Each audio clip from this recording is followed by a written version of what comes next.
Hemos llegado a la última parte del seminario de la administración de la Conferencia General. Cubrimos el miércoles el asunto de la dieta y de la importancia de la dieta, y especialmente la reforma en la dieta que necesitamos. El jueves en la noche hablamos de la familia cristiana. La familia es el fundamento de la sociedad, es el fundamento de la iglesia. Y es por eso que es tan importante para nosotros hablar un poco de la familia y de la importancia de los lazos de por vida que los unen. El viernes en la noche tuvimos la oportunidad de hablar un poco sobre el sábado, especialmente cómo guardar el sábado de acuerdo al mandamiento. El sábado hablamos de la importancia de nuestra relación con Dios y de estar separados del mundo. ¿Sabes? Cuando miramos estos temas acerca de los estandartes, muchos de estos temas tienen que ver con los estandartes. Y hablamos sobre los estandartes en relación con el reino de los cielos. Y muchas veces pensamos, bueno, es que tenemos muchas reglas en el camino para el reino de los cielos. ¿Cómo es que tenemos tantas reglas? Aún a veces pensamos, el movimiento de reforma. Tenemos muchas reglas. Tenemos que entender un principio importante cuando hablamos sobre el reino de los cielos. En Mateo capítulo 7, versos 13 y 14, habla un poquito sobre el camino al reino de los cielos. Dice, entrad por la puerta estrecha, porque ancha es la puerta y espacioso el camino que lleva a la perdición, y muchos entran por ella. Pero estrecha es la puerta y angosto el camino que lleva a la vida, y pocos la hallan. Encontramos aquí que el camino para el reino de los cielos es un camino angosto. El camino para entrar a la vida eterna es un camino angosto. Sí, a veces cuando miramos esto, nos frustramos porque muchas veces cuando hablamos de reglas, hablamos de un no deberás. Aún los 10 mandamientos, no hará esto, no harás aquello. Entonces, ¿por qué debemos hablar del camino angosto? ¿Por qué debemos hablar de no harás? En el libro Nuestra Elevada Vocación, página 10, dice, nunca hubo otro tiempo más solemne en la historia del mundo que este en el cual vivimos. Nuestros intereses eternos están en juego y debemos despertar a la importancia de asegurar nuestro llamamiento y elección. No nos atrevamos a arriesgar nuestros intereses eternos en base a meras probabilidades. Cuando hablamos del camino para el reino de los cielos, necesitamos estar seguros del camino que estamos hoy, y especialmente ahora que estamos empezando un nuevo año.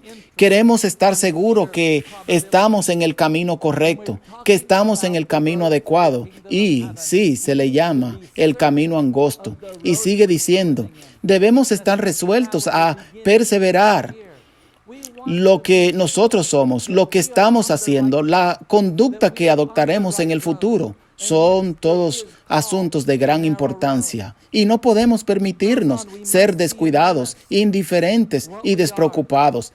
Cada uno de nosotros debe preguntarse, ¿qué es la eternidad para mí? ¿Van vuestros pies por la senda que conduce hacia el cielo o por el camino amplio que lleva a la perdición? Entonces tenemos que pensar en esto.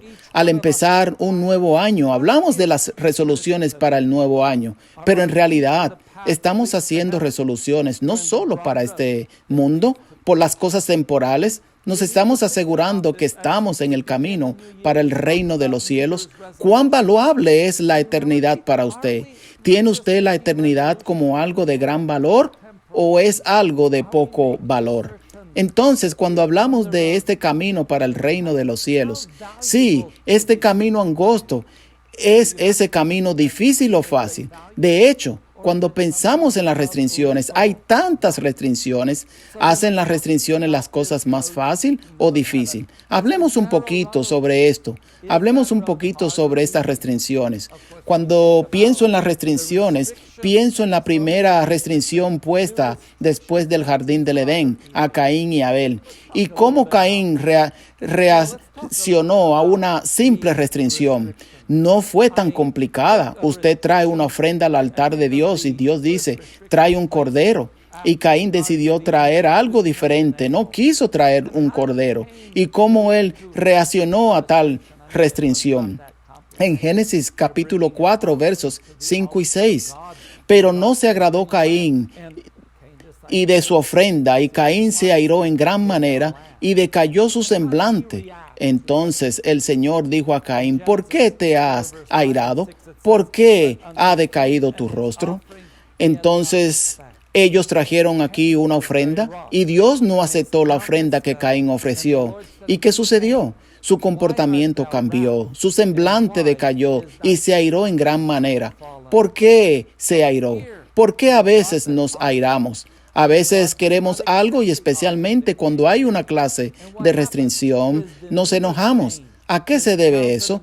En San Juan capítulo 3, verso 19 nos dice: y esta es la condenación. La luz vino al mundo y los hombres amaron más las tinieblas que la luz, porque sus obras eran malas. ¿Por qué es que nos dejamos mover hacia las tinieblas? Bueno, nos dejamos mover hacia las tinieblas si queremos hacer obras malas. Y después, tan pronto se coloca una restricción, nos enojamos. En Camino a Cristo, página 111, les enseñas. Las enseñanzas y restricciones de la palabra de Dios no agradan al corazón orgulloso, que ama el pecado. Y los que rehúsan acatar lo que ella requiere están listos para dudar de su voluntad. Entonces, aquí encontramos que si el corazón orgulloso y pecaminoso, el corazón amante al pecado, entonces las restricciones no son aceptadas. Sí, y después, ¿qué más empezamos a hacer? Después empezamos a dudar de la autoridad de la palabra de Dios, dudamos del espíritu de profecía, empezamos a dudar de la Biblia y seguimos en esa dirección. ¿Por qué? Porque el corazón no está cambiado. Ahora, ¿cómo es que Satanás trabaja en todo este proceso? ¿Cómo es que él nos toma del camino del reino de los cielos hacia la destrucción? Segunda de Pedro capítulo 2, verso 19.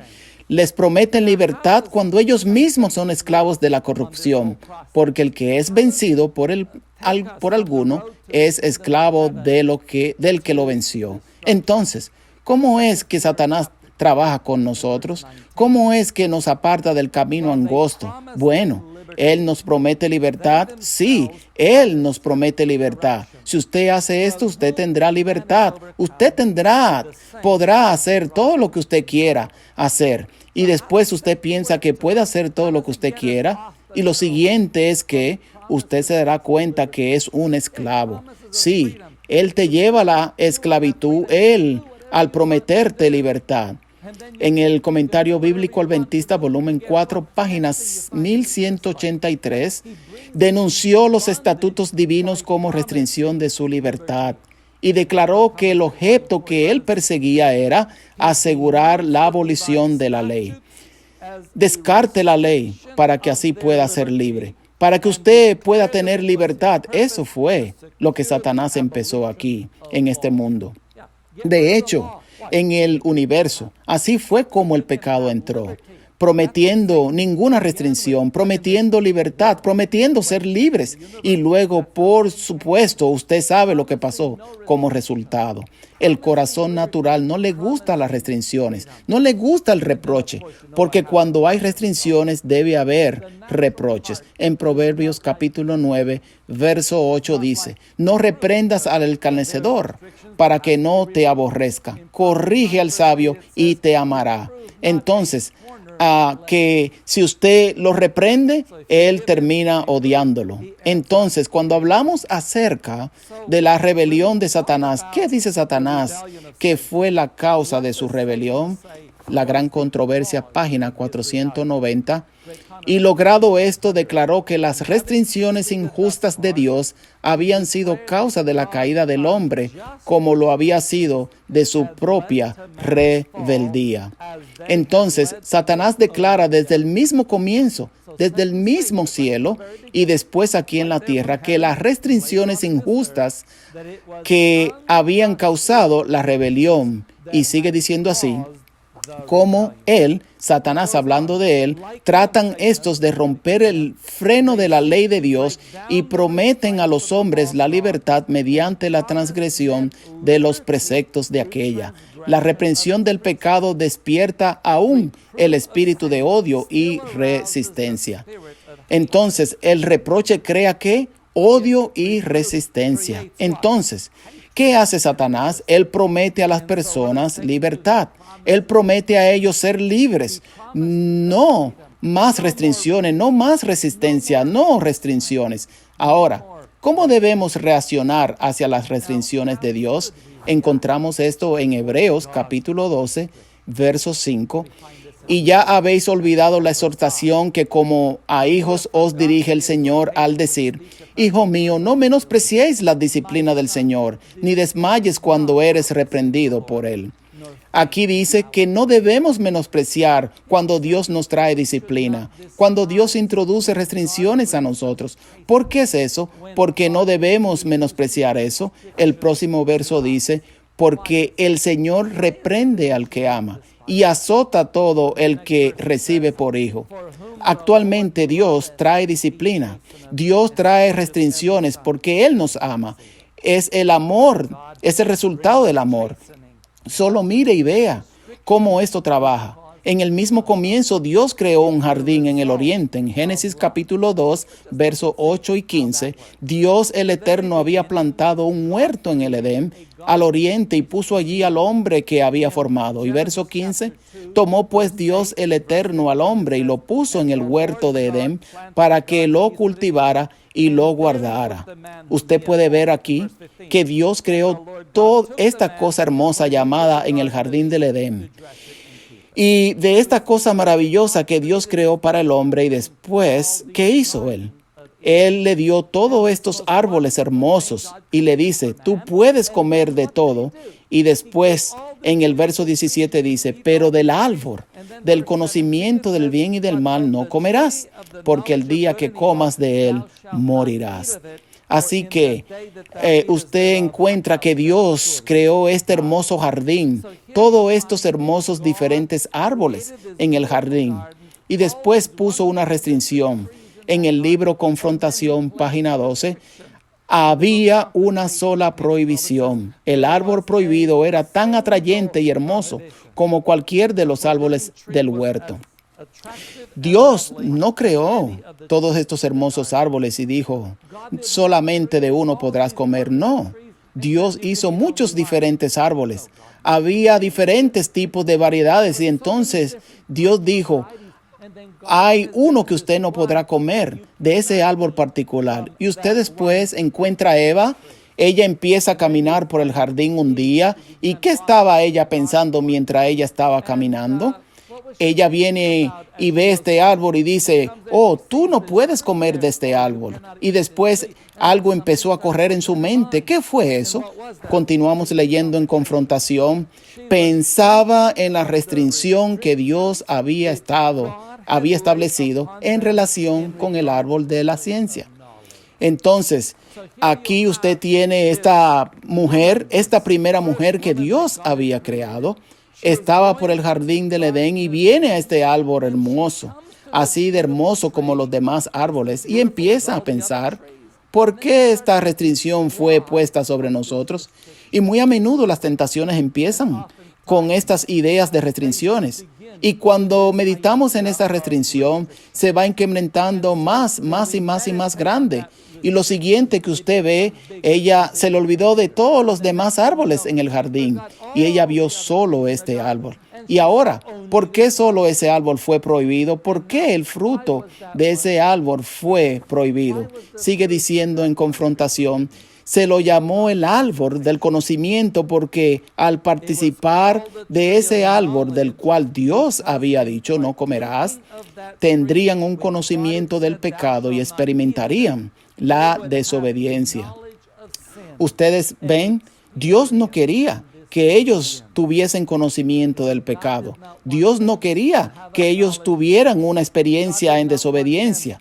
Y es por eso que Dios puso una restricción en ese árbol. Ahora, ¿por qué todo en este mundo viene como resultado de comer de ese árbol? de esa sola restricción. En Christian Temperance and Bible Hygiene, página 44, nos dice, les pareció un asunto de poca monta a nuestros primeros padres transgredir el mandamiento de Dios de ese solo hecho. Comer de un árbol que era tan hermoso a la vista y tan agradable al gusto, pero esto quebrantó su lealtad a Dios y abrió las puertas a una ola de culpabilidad y miseria que ha inundado el mundo. Entonces, ¿qué sucedió como resultado de comer de ese solo árbol? De esta sola restricción. Bueno, número 1, quebrantó nuestra lealtad a Dios. Sí, esto era un símbolo de lealtad a Dios y quebrantó la lealtad a Dios. ¿Y qué sucedió? Abrió la puerta a una ola de culpabilidad y miseria que ha inundado al mundo. Sí. ¿De qué está sufriendo este mundo? Este mundo está sufriendo de culpabilidad. Mientras más siga trayendo leyes de que usted puede hacer este pecado, aquel pecado y más cosas que son consideradas pecado aún 10 y 20 años atrás, son ahora consideradas normal. ¿Qué hace esto? No está ayudando a la gente más, le está dando libertad, le está dando culpabilidad. Y sí, esa es la cosa. Una ola de culpabilidad ha entrado en este mundo. Así que hablemos un poquito sobre el propósito de las restricciones. Sí, ¿por qué Dios puso esta restricción? Vamos a mirar un ejemplo particular. Aquí, vayamos de regreso a Éxodo capítulo 16, versículo 15, donde habla sobre lo que Dios le dio al pueblo de Israel después que salió de Egipto. Y dice, al verlo dijeron, ¿qué es esto? Porque no sabían qué era. Entonces Moisés les dijo, es el pan que el Eterno os da para comer. Entonces, cuando fueron al desierto, ellos quedaron sin comida por unos días. Y Dios le introdujo a ellos el maná. Maná había de ser su dieta por el resto de su jornada en el desierto. Ahora, ¿qué reemplazó esto? Éxodo capítulo 16, versos 3 nos dice, dijeron los israelitas, ojalá hubiéramos muerto por mano del Eterno en Egipto, cuando nos sentábamos en las ollas de carne, cuando comíamos pan en hartura. ¿Nos habéis sacado a este desierto para matar de hambre a toda esta multitud?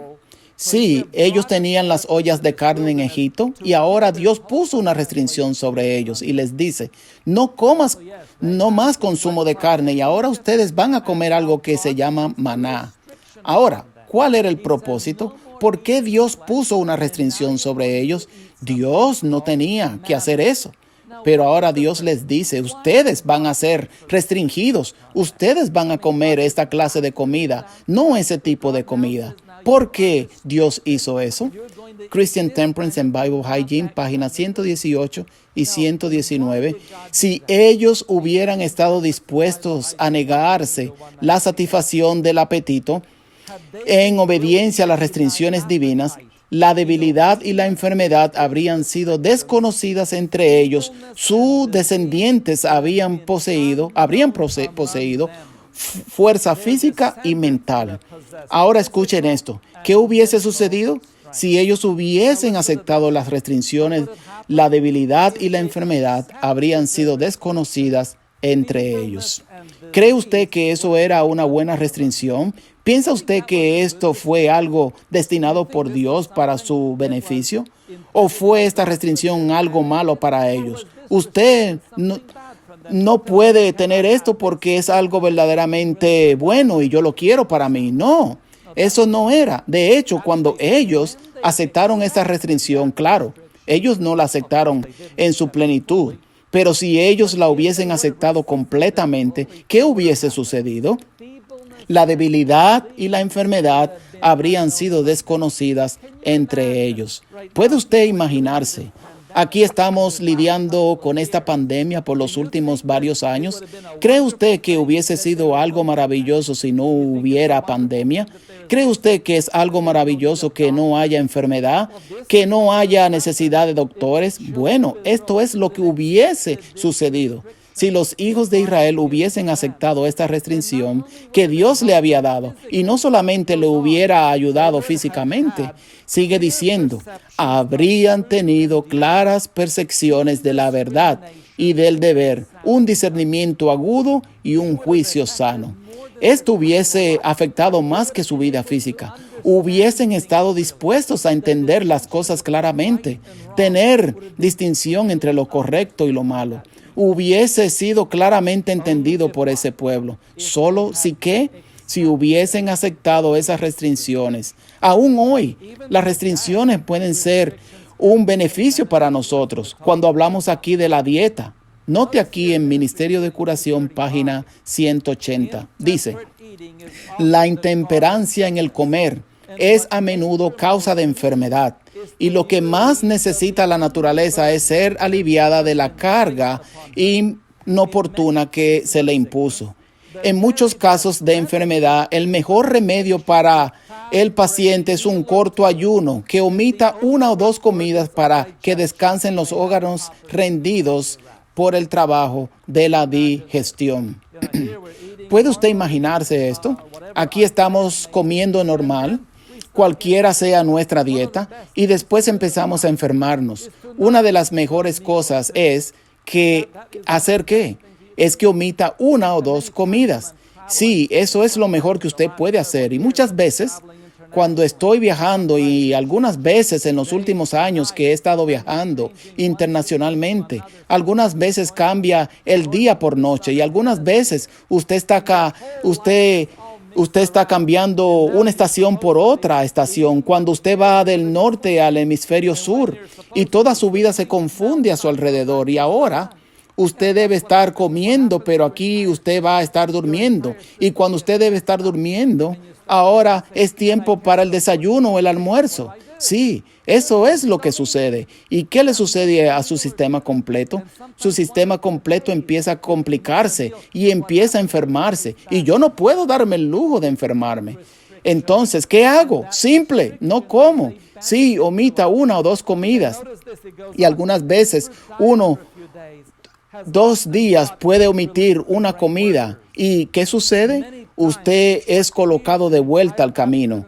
A eso se le llama restricciones. Y esa restricción es un beneficio para nosotros. Y note esto, sigue diciendo, una dieta de frutas ha proporcionado gran alivio a personas que trabajan intelectualmente y un corto periodo de completa abstinencia, seguido de un régimen alimenticio sencillo moderado, ha establecido al enfermo por el solo esfuerzo de la naturaleza. Un régimen de abstinencia por 1 o 2 meses convencerá a muchos pacientes de que la sobriedad favorece la salud. Sí, cambiando nuestra dieta, un régimen de abstinencia, y aun cuando usted la trae por 1 mes o 2 meses, abstinencia comparado a lo que el resto del mundo está haciendo. Sí, lo que el resto del mundo está comiendo normalmente, si lo cambia a una buena dieta vegetariana, ¿qué sucede? Se ve que es buena abstinencia. Y si lo hace por 1 mes o 2, usted verá el beneficio de esas restricciones. Pero ¿sabía que las restricciones pueden ser actualmente malas para usted? Hemos estado hablando hasta este momento de las cosas positivas sobre las restricciones, pero también puede haber cosas negativas, especialmente si vas más allá. En Efesios capítulo 6, verso 4 dice, y vosotros padres, no irritéis a vuestros hijos, sino criadlos en disciplinas y amonestación del Señor. Aquí está hablando de la relación entre los hijos y los padres. Y podemos entender que esto no solamente entre hijos y padres, sino que también podemos entenderlo a través de la relación en la iglesia, entre el ministerio y los miembros de la iglesia, entre nosotros como iglesia y otras personas que están interesadas en venir a visitar la iglesia. Puede ser en cualquier tipo de liderazgo de la iglesia con esos otros. Y dice aquí, no irritéis a vuestros hijos, sino que criadlos en disciplina y amonestación del Señor. Entonces, cuando hablamos de no provocar, ¿Cuál es probablemente alguna de las cosas que crean provocación? No pensamos en esto algunas veces, pero hay cosas que crean provocación. Miremos en Conducción del Niño, página 267.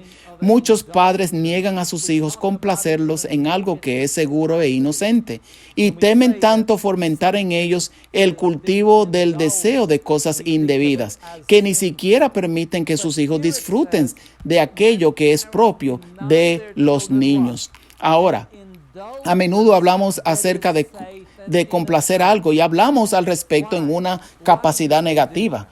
Cuando decimos que algo fue complacido, pensamos como pecaminoso. Pero aquí dice que muchos padres niegan a sus hijos que complacerlos en algo que es seguro e inocente. ¿Por qué? Porque ellos hacen esto. ¿Por qué hacen esto?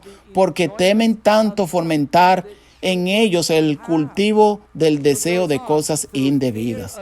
Entonces, para evitar esto que es indebido, vayamos al otro extremo y ni siquiera le permitamos que disfruten de aquello que es propio para los niños tener. Sigue diciendo, por el temor de malos resultados, rehúsan permitirles algunos placeres sencillos que hubieran evitado justamente el mal que procuraban eludir. Así los niños piensan que no vale la pena esperar favor alguno y por lo tanto no piden. ¿Puede usted imaginarse esto? Ellos se rehúsan permitirles algunos placeres sencillos. ¿Por qué? Porque ellos temen que ese placer sencillo lo llevaría a algo peor, a algo pecaminoso. Entonces, que ni siquiera entremos por ese camino. Así que seguimos quitando los placeres sencillos. ¿Y qué sucede? ¿Cuál es el resultado de eso? Otra vez, Conducción del Niño. Pero no sería correcto que considerara que la causa principal de la desobediencia de su hijo fue su propia mala disposición para concederle lo que no era pecaminoso. Así que hay muchas cosas que imaginamos ser pecaminosos, pero no lo son. Y cuando usted prohíbe algo que no es pecaminoso, si es una complacencia, usted puede llamarle una complacencia, sí. ¿Y qué sucede?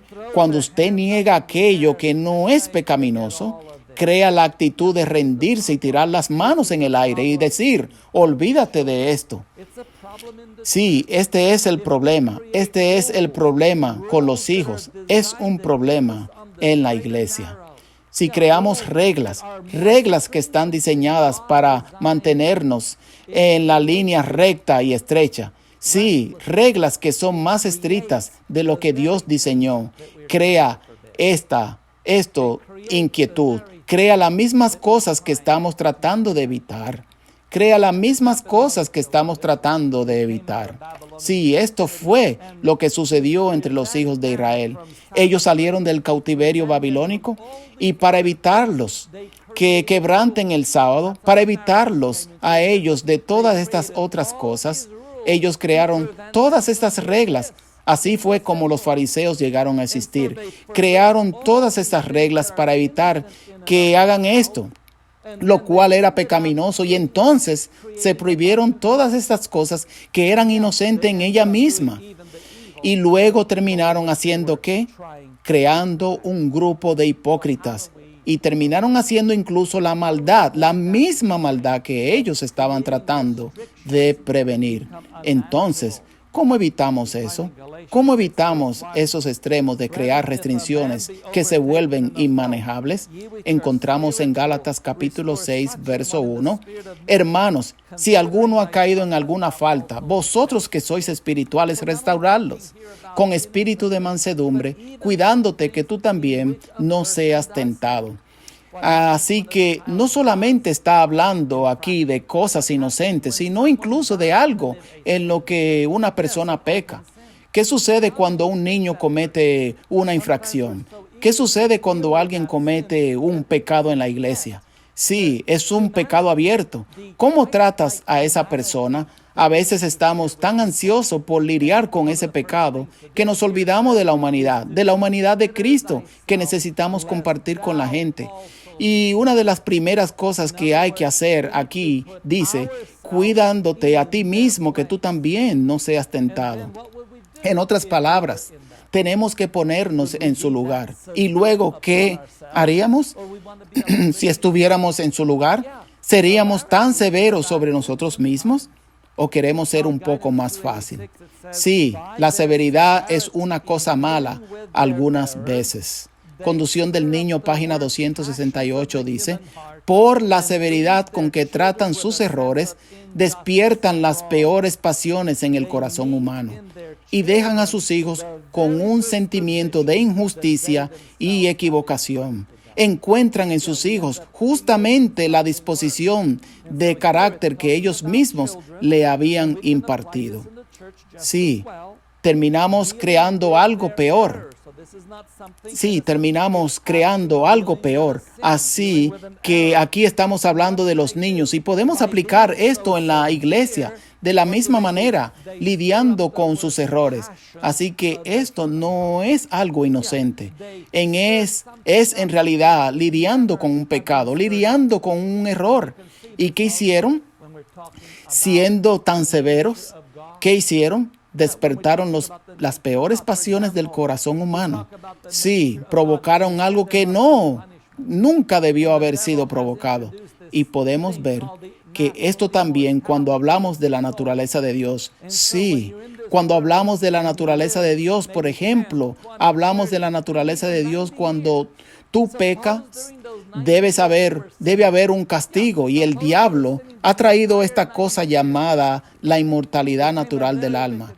Y así que cuando en este mundo y vives tal vez 10, 20, 30 años, tal vez incluso 90 años, suponga que durante esos 90 años estuvo pecando. Sí, suponga que usted estuvo pecando los 90 años completos. Se convirtió en una persona muy malvada. Entonces, ¿qué? ¿Merece usted por esos 90 años el castigo de los siglos eternos sin fin del infierno eternamente ardiente? ¿Es eso justicia? Cuando termina de tener por 90, digamos, por 100 años, ¿y qué sucede si que se esté quemando esos 90 años? ¿Eso le da el sentido de justicia o le trae eso una sensación de injusticia? Y entonces tenemos que ver que cuando miramos el castigo por un pecado o lidiar con un pecado, si somos demasiado severos, ¿qué es lo que hace? Crea rebelión, porque cualquier persona que sea sensible y vea que si Dios verdaderamente lo iba a castigar así, dirá, es un Dios injusto. Y entonces, ¿qué hará? Te lleva a dejarlo todo. Eso es lo que hace. ¿Y qué dice aquí? Encuentran en sus hijos justamente la disposición de carácter que ellos mismos le habían impartido. Entonces, por ese tipo de actitud estamos impartiendo eso a nuestros hijos. Estamos impartiendo eso a los miembros de la iglesia. Estamos impartiendo eso a las personas que están interesadas en este mensaje. Y es por eso que al comenzar un nuevo año, debemos evaluar nuestra actitud. No solo nuestra actitud hacia aquellas personas que están haciendo el bien, pero ¿qué pasa con aquellas personas que realmente han cometido errores, que han pecado en la iglesia? ¿Cómo los tratamos? Es muy importante para que nosotros los tratemos adecuadamente. Y continúa en Conducción del Niño.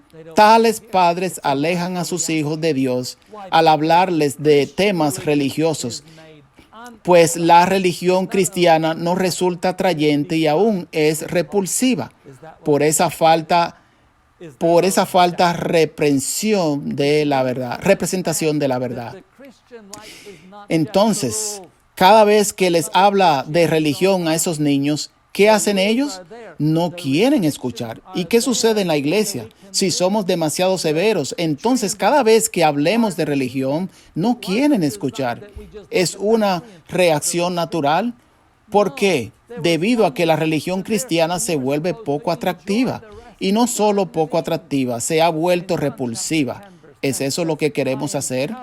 ¿Es ese nuestro objetivo? Como ves, Necesitamos entender que la vida cristiana no se trata solamente de reglas.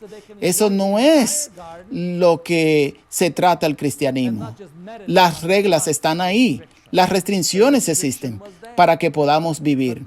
El árbol en el jardín del Edén no fue diseñado para que solo miremos ese árbol y pensemos en las restricciones. No, había una restricción allí y se suponía que tú debías disfrutar del resto del jardín del Edén. En San Juan capítulo 10, verso 10 dice, yo he venido para que tengan vida y para que la tengan en abundancia. Eso es lo que Dios quiere para nosotros. Quería que volvieran al jardín del Edén para que pudieran disfrutar de todo el jardín y no solo meditar en esa restricción. La restricción estaba ahí, pero eso no era para consumirlo. Se supone que debemos vivir una vida en abundancia. Conducción del niño otra vez. Cuando los padres envejecen y tienen hijos menores que criar, es probable que el padre crea que los hijos deben seguir en la áspera y rugosa senda que él está yendo. Le es difícil comprender que sus hijos necesitan que la vida les sea hecha agradable y feliz por sus padres. Quiero que mire esta declaración con mucho cuidado. Sí, a veces cuando envejeces necesitas tener restricciones. Sí, para poder sobrevivir en términos de salud hay muchas restricciones que debes superar a medida que envejeces. Sí, 10 años, las cosas que solía hacer hace 10 años atrás no puedo hacerla hoy. Y si tengo infracciones en ciertas cosas de salud que podía hacer 20 años atrás sin siquiera pensarlos, sí, hay consecuencias inmediatas para mí hoy. Así que tengo que vivir un estilo de vida más estricto, pero no podemos esperar que sea para los niños. No podemos esperar que un estilo de vida más estricto sea para los jóvenes en la iglesia. No tiene que haber tiene que haber un entendimiento. Y estoy hablando de cosas que no son del pecado. No estamos hablando aquí de permitir el pecado en toda la iglesia. Eso no es de lo que estoy hablando. Pero estoy hablando de que hay algunas cosas que no son pecado, que se llaman indulgencias, que no necesitamos cuando envejeces, pero la necesitamos cuando eres más joven. Sí, ese tipo de cosas no tienen nada de malo y necesitamos aplicar esto en nuestra relación con la iglesia. Y la forma en que vamos a poder entender eso, incluso cuando hay violaciones, es el principio que se encuentra en Salmos, versículo 10, que dice, la misericordia y la verdad se encontraron, la justicia y la paz se besaron. Necesitamos entender que la misericordia va de la mano con la verdad. A veces somos consumidos en entender solo lo que es verdad, que llegamos a ser como los fariseos. Sí, obviamente, si solamente piensa en la misericordia, termina como los saduceos. Esa es la otra parte, pero dice que ambas cosas deben combinarse en la experiencia de la vida. El Hogar Cristiano, página 309. Mientras les imponéis reglamentos y restricciones, debéis tener gran cuidado de revelarles la fase cristiana de vuestro carácter y no solo la satánica. Los niños necesitan constantemente cuidado vigilante y tierno amor. Vinculadlos con vuestro corazón y recordarles siempre el amor, tanto como el temor de Dios. Queremos que nuestros hijos comprendan que Dios los ama, no solo el temor de Dios, que Dios te ama. ¿Y sabe usted que Dios realmente te ama? No solo de niño, sino de joven y adulto. Dios realmente te ama. Dios se preocupa por ti. Y nosotros, como iglesia, debemos tener esa experiencia. Necesitamos mostrar esa experiencia a otros con quienes tratamos. Los dos aspectos de la semejanza de Cristo en nuestro carácter y no solo las cuestiones de las reglas. Los padres y las madres no dominan su propio espíritu y por lo tanto no son aptos para gobernar a otros. Refrenar y precaver a los niños no es todo lo que se requiere. Aún tenéis que aprender a obrar con justicia y amar la misericordia, así como al andar humildemente con Dios. Entonces, Lo primero que necesitamos aprender aquí es lo que significa controlar nuestro espíritu, aprender lo que significa controlar nuestra propia actitud y ser un ejemplo para los demás. Y luego, ¿qué? Refrenar y precaver son necesarios, pero eso no es todo. De eso no es lo que se trata la vida.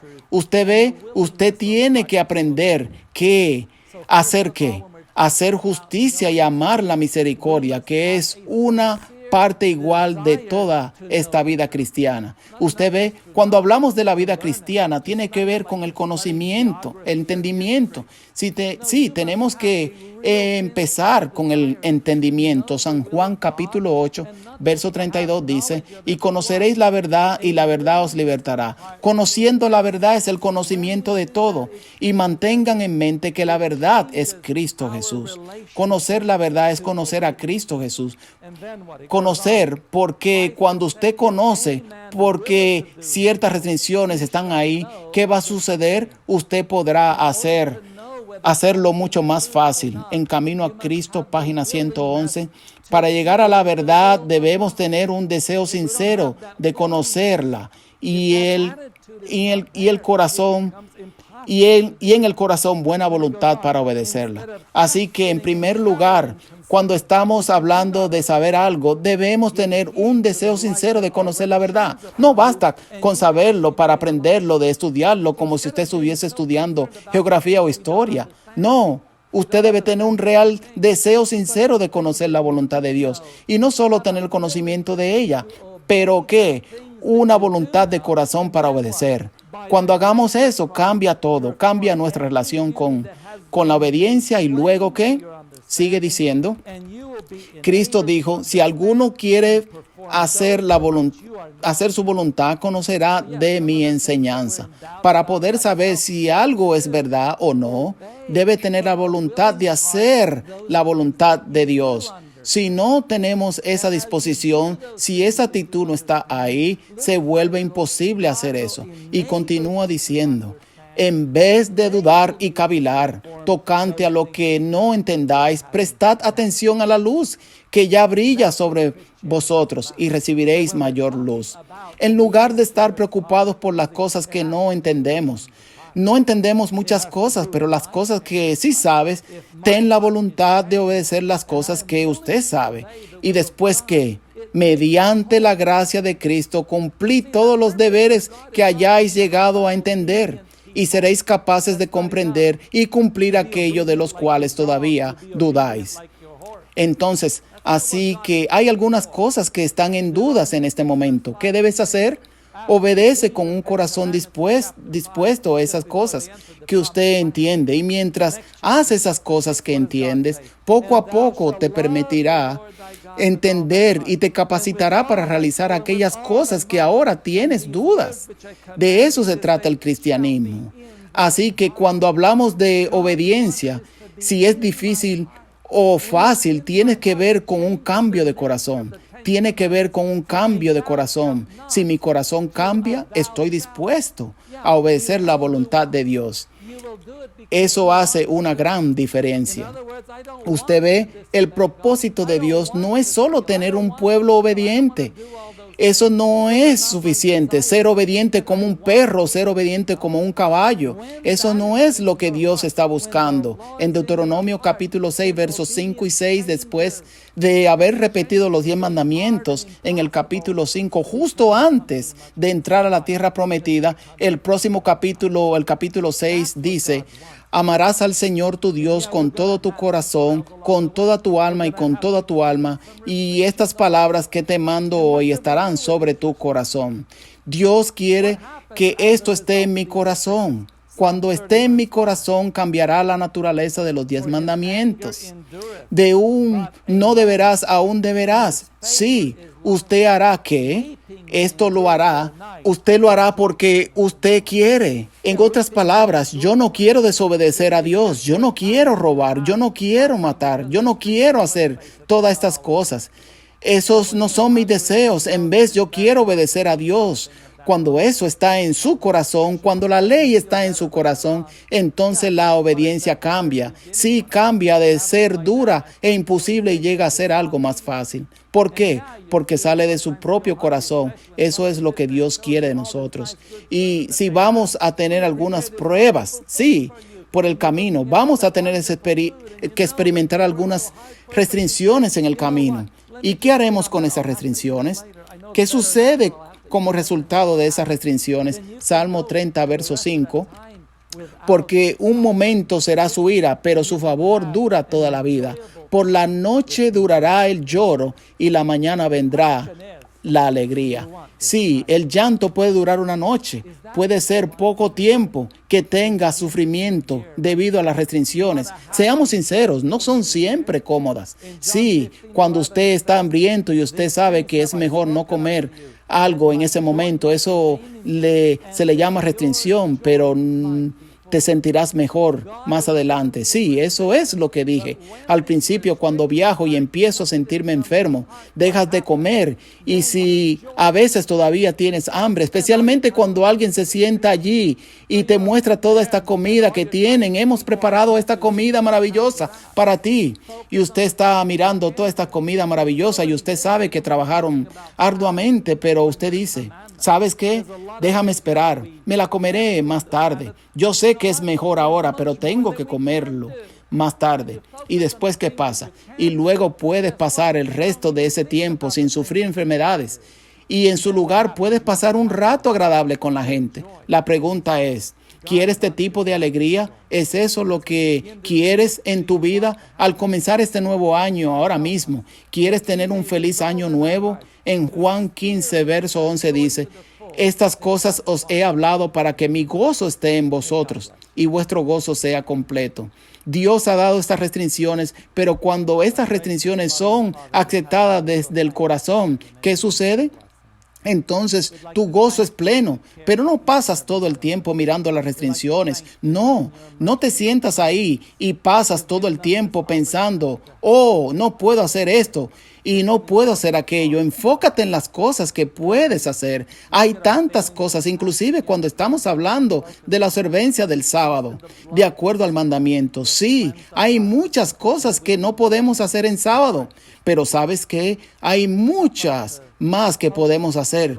Cuando te concentras en las cosas que puedes hacer, sabes que ni siquiera piensas en las cosas que no puedes hacer. ¿Y luego qué pasa? Terminas teniendo el gozo que es pleno. Dios quiere que disfrute de ese gozo. Y al comenzar este nuevo año, ¿quieres tener ese gozo? Que Dios nos ayude para que pueda dar ese gozo en nuestros corazones y experimentar a plenitud ese gozo que Dios quiere para todos y cada uno de nosotros. Que Dios los bendiga. Amén. Nuestro bondadoso y amoroso Padre que estás en los cielos, estamos muy agradecidos por tus muchas y maravillosas bendiciones. Queremos agradecerte porque te preocupas por todos y cada uno de nosotros. Te agradecemos por tu misericordia y amabilidad. Nos ha dado esta oportunidad de comenzar otro año con algunas reflexiones importantes para nosotros. Señor, miramos nuestras fallas en el año pasado. Señor, no queremos enfocarnos en ellas. Confiamos en la sangre de Jesucristo que ha limpiado nuestros corazones y que podemos comenzar un nuevo año nuevo. Ayúdanos a enfocarnos en las cosas correctas. Ayúdanos, especialmente ayuda a nuestros niños, ayuda a nuestros jóvenes, a los jóvenes en la fe. Y ayúdanos a tener el corazón de Jesús para que podamos tratarlos de la manera correcta y que podamos plantar sus pies en el camino celestial. Fortalécenos como iglesia. Ayúdanos a apresurar tu venida. Ayúdanos a tener un pueblo preparado para tu reino. Bendícenos una vez más, oramos y te agradecemos. Ayúdanos para que muchas almas puedan ser llevadas al conocimiento de tu amor y tu cuidado. Es nuestra oración en el digno nombre de Jesús. Amén.